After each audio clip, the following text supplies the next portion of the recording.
Olá, meu amigo, olá, minha amiga. Que bom que você chegou nesse vídeo. Eu me chamo Francisco, tenho um canal no YouTube chamado Jesus é Emanuel. Que Deus abençoe o seu dia, o seu lar, a sua família. Se ainda não for inscrito em nosso canal, tem um botãozinho logo abaixo, inscrever-se. E fazendo isso, você vai estar nos ajudando.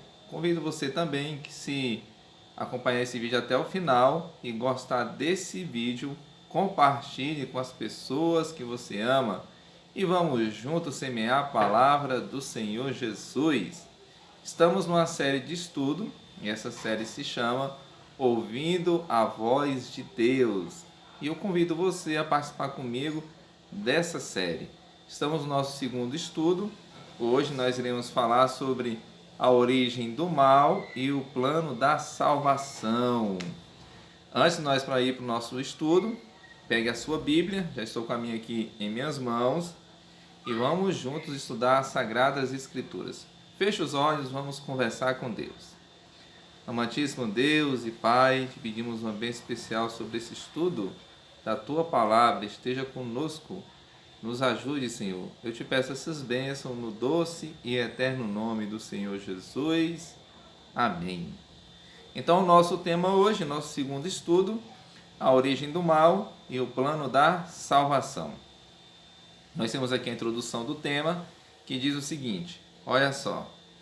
Charles Baudelaire, historiador, artista e poeta francês do século XIX, acreditava que Deus criou a natureza e os seres humanos para serem bons e maus, resultando no que parece ser uma mistura de ambos. Há quem concorde com Baudelaire, mas qual deve ser a postura do cristão? Como harmonizar um Deus amoroso que deu a própria vida para salvar pecadores com a existência de doenças, sofrimento e morte?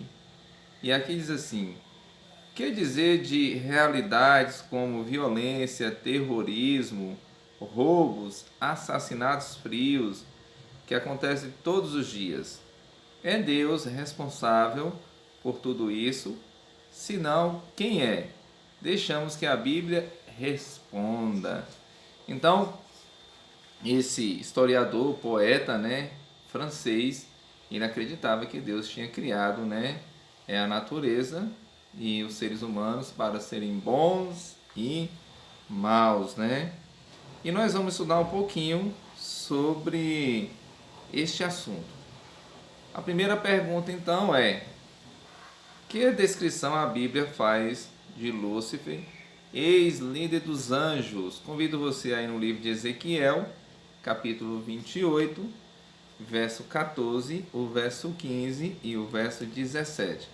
Estou aqui folheando a minha Bíblia, convido você que também busque aí na sua. Ezequiel 28, o verso 14 da palavra de Deus nos diz assim, olha só.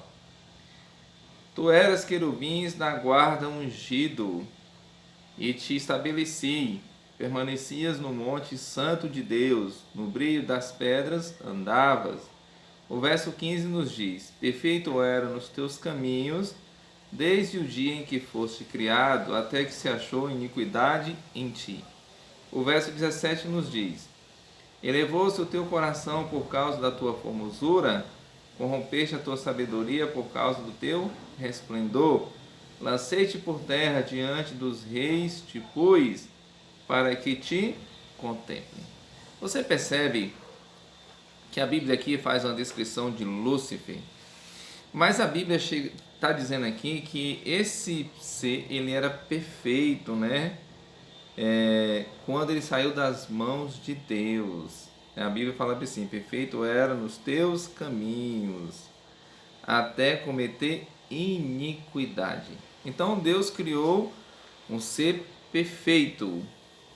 Um outro fato que chama atenção aqui, quando nós pegamos o verso 17, diz que levou seu coração por causa da sua formosura, corrompeste a sua sabedoria por causa do teu resplendor. Então Deus cria um ser perfeito, né? Um ser que não tinha pecado, mas aqui diz que ele cometeu iniquidade. Quando você pega 1 João 3, verso 4, diz que iniquidade é a transgressão da lei. Seguindo aqui diz assim, que outros pecados esse anjo cometeu? Vamos para o livro de Isaías, capítulo 14. Olha só o que diz Isaías 14, do 12 ao 14. Estamos no livro de Ezequiel, vamos voltar um pouco. Voltando um pouco, vamos achar o livro de Isaías. Isaías 14, do 12 ao 14. Olha só que outros pecados esse anjo cometeu. 14, do 12 ao 14. Nos diz assim, olha só o que diz a palavra de Deus. Como caíste do céu, ó estrela da manhã, filho da alva, como foste lançado por terra, tu que debilitava as nações. Tu dizias no teu coração, eu subirei ao céu, acima das estrelas de Deus, exaltarei o meu trono, e no monte da congregação me assentarei, nas extremidades do norte. O verso 14 nos diz, subirei acima das mais altas nuvens e serei semelhante ao Altíssimo. Então veja só, que outros pecados esse anjo cometeu? Queria se assentasse no trono de Deus. Pretendia ser semelhante ao Altíssimo. Queria o lugar de Deus e ser adorado. Você percebe que audácia, não é mesmo? Um ser que foi criado, querendo agora ser adorado, querendo se sentar no trono de Deus e querendo ser como o próprio Deus. Quando você pega aqui, nós temos uma outra perguntinha, a pergunta de número 3, diz assim, qual foi o resultado dessa rebeldia, né? A rebeldia desse anjo. Você pega o livro de Apocalipse, capítulo 12, vamos lá? Então era um anjo que foi criado perfeito, mas um anjo que rebelou-se contra Deus, queria agora ser adorado, queria o trono de Deus, né? Queria ser chamado de o próprio Deus. Apocalipse, capítulo 12, do verso 7 ao verso 9. Vamos ver o resultado dessa rebeldia, né? 12. Estou folheando aqui minha Bíblia, convido você que faça o mesmo, para nós acharmos juntos, né, o que diz as Sagradas Escrituras. E aqui diz assim, olha só, do 7 ao 9. Houve peleja no céu, Miguel e os seus anjos pelejaram contra o dragão. Também pelejaram o dragão e seus anjos. Todavia não prevaleceram, nem mais se achou no céu o lugar deles. E foi expulso o grande dragão, a antiga serpente que se chama Diabo e Satanás, o sedutor de todo o mundo, sim, foi atirado para a terra, e com ele os seus anjos. Então perceba o seguinte, qual foi o resultado da rebeldia desse anjo? Esse anjo ele foi expulso do céu. O nome dele era Lúcifer e ele passou a se chamar Satanás, antiga serpente, né? Dragão, sedutor de todo o mundo. Agora veja só, que advertência Deus fez a Adão e Eva no Éden? Vai no livro de Gênesis, capítulo 2, do verso 15 ao verso 17. Deus fez uma advertência ao homem e à mulher. E qual foi a advertência de Deus para o homem e para a mulher recém-criados? O verso 15 do capítulo 2 nos diz o seguinte: tomou, pois, o Senhor Deus ao homem e o colocou no jardim do Éden para o cultivar e o guardar. O verso 16: e o Senhor Deus lhe deu esta ordem: de toda a árvore do jardim comerás livremente. E o verso 17: mas da árvore do conhecimento do bem e do mal não comerás, porque no dia em que dela comerdes, certamente morrerás. Então, qual foi a advertência de Deus? O texto está dizendo que Deus colocou uma árvore no jardim e Deus falou para o homem para não comer do fruto daquela árvore, porque se eles comessem, eles morreriam. Essa foi a advertência divina. A pergunta de número 5 diz assim, olha só, que certeza Deus transmitiu a Adão e Eva quando eles pecaram? Quando você pega o livro de Gênesis ainda, no capítulo 3, no verso 15, olha só a certeza que Deus dá ao homem, né, quando eles pecaram. Aqui diz assim, porém inimizade entre ti e a mulher, entre a tua descendência e o seu descendente, este ferirá a cabeça, e tu lhe ferirás o calcanhar. Qual foi a certeza que Deus deu ao homem, né, após o pecado? E aqui diz assim, olha só, Jesus Cristo, descendente da mulher, esmagaria a cabeça da serpente. Jesus Cristo deixaria o céu e, através do ministério da encarnação, nasceria de mulher, viveria como homem e, por sua morte e ressurreição, decretaria o fim do domínio de Satanás. Então você percebe? Então Deus dá uma esperança ao homem após o pecado. E essa esperança seria o descendente da mulher, ou seja, o Senhor Jesus resgataria o homem novamente. Amém por isso, né? Graças a Deus. Seguindo aqui diz o seguinte, olha só o que nos diz aqui. Independentemente de quem tenhamos sido ou o que tenhamos feito no passado, Deus nos ama com amor eterno, dispondo-se a vir ao mundo e passar pela agonia da cruz, a fim de resgatar a humanidade perdida. Entretanto, muitos há que se perguntam, como posso ser bom diante de Deus? Como posso apagar meu passado mal? Como posso ser apresentado sem culpa diante dele? Como posso ser salvo? O caminho para a vida eterna é muito fácil de ser achado e compreendido, mas poucos sabem como ir a Cristo e experimentar alegria, paz de espírito, perdão e esperança. O presente estudo mostra a resposta bíblica para uma vida cristã vitoriosa. Vamos para a nossa segunda parte do estudo. E a segunda parte aqui é o plano da salvação. Olha só, nossa primeira pergunta diz o seguinte: qual a condição da natureza humana após o pecado? Gênesis capítulo 6, verso 5. Gênesis 6, verso 5 tem a resposta. Viu o Senhor que a maldade do homem se havia multiplicado na terra e que era continuamente mal todo o desígnio do seu coração. Você percebe aqui que aqui diz que era desígnio mal, né? Todo o seu coração. E aqui se havia multiplicado na terra, né, a maldade.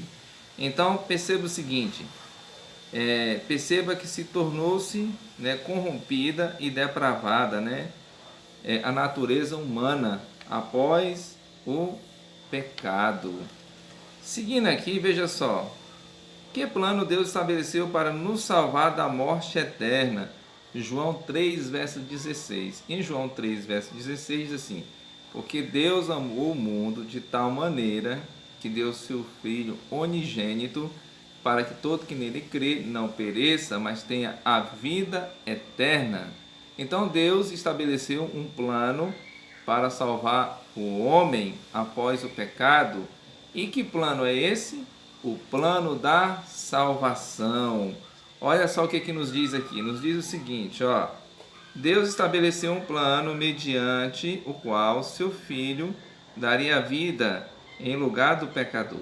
Dessa forma, todo que o aceita como Salvador é perdoado e recebe a promessa de vida eterna. Cristo morreu pelos nossos pecados, segundo as Escrituras. O que Jesus fez por nós na cruz? Convido você aí no livro de Pedro 2 e o verso é o verso 24. Pedro 2, verso 24. 1 Pedro 2, 24. Pertinho aí do livro de Apocalipse. Vamos lá? Vamos abrir a Bíblia, consultar o manual sagrado, não é mesmo? E vamos ver a resposta. 1 Pedro 2, verso 24. O que Jesus fez por nós na cruz? E a resposta é: carregando Ele mesmo em seu corpo sobre o madeiro os nossos pecados, para que nós, mortos para os pecados, vivamos para a justiça. Por suas chagas fostes sarados. Então o Senhor Jesus carregou, em seu corpo os nossos pecados, para que nós fôssemos sarados. Sabe, o Senhor Jesus deu a vida por mim e por você. Apesar de nós sermos pecadores, Ele não poupou a sua vida. Ele entregou por mim e por você. Seguindo aqui, veja só o que diz. Nossa próxima perguntinha. A salvação depende de nossas boas obras? Efésios 2, verso 8 e 9. A salvação depende de nossas boas obras? Vamos ver o que diz a palavra do Senhor. Efésios, capítulo 2, o verso é o verso 8 e o verso 9. Vamos folhear a Bíblia, vamos achar aí juntos, para nós lermos juntos as Sagradas Escrituras. 2, verso 8 e 9. A salvação depende de nossas boas obras. Veja só, porque pela graça sois salvos mediante a fé, e isso não vem de vós, é dom de Deus, não de obras, para que ninguém se glorie. Então perceba que a salvação é pela graça em Cristo Jesus. Então veja só, não é porque nós fazemos boas obras que nós somos salvos, mas nós somos salvos mediante somente a pessoa do Senhor Jesus. Seguindo aqui diz o seguinte: como pode o homem alcançar salvação? 1 João 5, verso 11 e verso 12. Como pode o homem alcançar a salvação? 1 João 5, verso 11 e 12. Olha só o que diz aí 1 João 5, verso 11 e 12. E nos diz o seguinte, veja só o que diz aqui. E o testemunho é este, que Deus nos deu a vida eterna, e esta vida está no seu Filho. Aquele que tem um filho tem a vida, aquele que não tem o Filho de Deus não tem a vida. Então, como nós podemos alcançar a salvação? Se eu e você tivermos o Senhor Jesus em nossa vida, nós temos o Filho, você percebe? É Ele que nos dá a salvação, Jesus Ele nos salva. Então, para alcançarmos a salvação, nós temos que ter a pessoa do Senhor Jesus, ou seja, aceitar o seu sacrifício, nos arrepender dos nossos pecados, entregar nossa vida a Ele. E assim seremos salvos pela graça de Deus. Estamos caminhando para o final do nosso estudo, e nesse finalzinho de estudo, nós temos um compromisso de fé. E esse compromisso de fé é entre você e Deus. E a nossa primeira perguntinha diz assim, olha só. Você crê que o mal surgiu com o anjo criado perfeito e que se rebelou contra Deus? Sim. Você crê no plano idealizado por Deus para a salvação do homem? Acredito que você vai dizer sim. E o último é, quer entregar o coração a Jesus, aceitando como o seu Salvador? Se você disser sim, amém por isso. Agradeço você por ter ficado comigo até o final desse estudo. Convido você nesse momento a fechar os olhos e vamos conversar com Deus. Amantíssimo Deus e Pai, somos gratos ao Senhor por esse estudo da Tua Palavra. Te pedimos que o Senhor possa cada dia nos abençoar, Senhor, com mais orientações divinas. Esteja com esse meu amigo, com essa minha amiga que estudou a Bíblia comigo. Esteja conosco, não só hoje, mas para todos sempre. Nós te pedimos essas bênçãos no nome do Senhor Jesus. Amém. Que Deus abençoe você e até mais uma próxima.